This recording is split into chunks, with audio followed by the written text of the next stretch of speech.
We now come to the final award for this evening. And befitting this 20th anniversary, this one is reflective of all the IAS has stood for these past 2 decades. Indeed, what I'm about to present truly stands as the 20th anniversary Freedom Medal winner. On the one hand, it's because it's an individual who has relentlessly worked across all sectors where LRH Tech is employed and for which Freedom Medals are earned.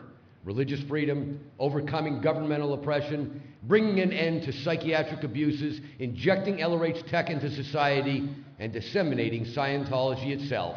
Yes, the whole panoply. But that really doesn't say it all. For the real picture, I return to what I referenced at the start of this evening. Responsibility. In keeping Scientology working, LRH laid down the standard. When somebody enrolls, consider he's joined for the duration. That is the responsibility every Scientologist has.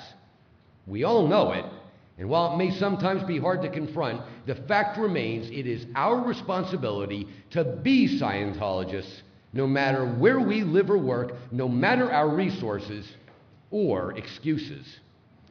If you are a Scientologist, you are one of the relative few that hold the answers in your possession that all humankind depend upon. But you don't sit on the only answer that's ever been there. You don't ever give a second thought to the personal stakes involved. But now let's take it one step further. How much responsibility can one take? Look at it this way. If a Scientologist is a street sweeper, it is his responsibility to apply Scientology to his zone and whoever he may interact with. And no, it's not an option, not if he's a real Scientologist. And when his head hits the pillow each night, he'd better know he did all he could. Yes, all manner of reasons could exist to not do so, but let's face it, he might be able to fool others, but not himself. Similarly, a housewife has the same responsibilities for her family and extending out to the school her children attend and so forth. Then again, a corporate executive. It isn't a matter of simply being a wise member or a this member or a that member. When you stepped on the path and had your first cognition, you also became a part of the urgent mission to carry it forth. But let's take it another step. How much does one have to do to take responsibility for doing all he can? It's easy to see that the zone of influence of the corporate executive could be greater than the housewife, which in turn could be greater than the street sweeper. That may not seem fair, but neither is life. And it has zero to do with what others might say. No, it rests on one's own shoulders, and it's the individual himself who must know he's doing his part and all he can do. After all, you have to live with yourself, and when your head hits your pillow, it is you who you must live with. Bearing that in mind, the street sweeper, the housewife, the corporate executive, well, what happens when your zone of influence is the global stage? How much must one do to call themselves a Scientologist? How much so that when their head hits the pillow, they can live with themselves, knowing they did all they could do? That is our final story this evening.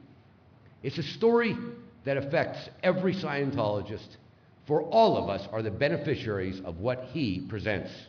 And that is why it is my honor to present our first Freedom Medal of Valor to the most dedicated Scientologist I know. There is a worldwide arena where the game is played for the fate of whole populations. Where one side schedules entire generations for psychiatric drugging and marks 5 million more for lethal, toxic exposure. Also on the board, scores of nations where no workable technology will even be permitted. And plans in play to keep people so re-stimulated they can barely envision a future, much less consider the eternal scope of Scientology. But there's someone on the other side of that global arena, someone advancing Scientology on a fully epic scale to a very different future. And he is Class 4, OT7, Platinum Meritorious, and IAS Freedom Medal of Valor winner, Tom Cruise! The biggest movie biggest film star in the world. The biggest movie star in the world, and a really, really nice guy. Let's all take a deep breath because Tom Cruise is here! The killer, Tom Cruise!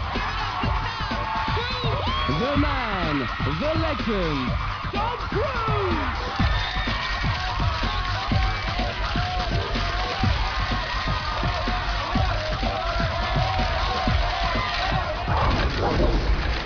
And while it doesn't get any hotter than under the lights on a global stage where every move translates into countless impressions, what he does on that stage is another matter entirely.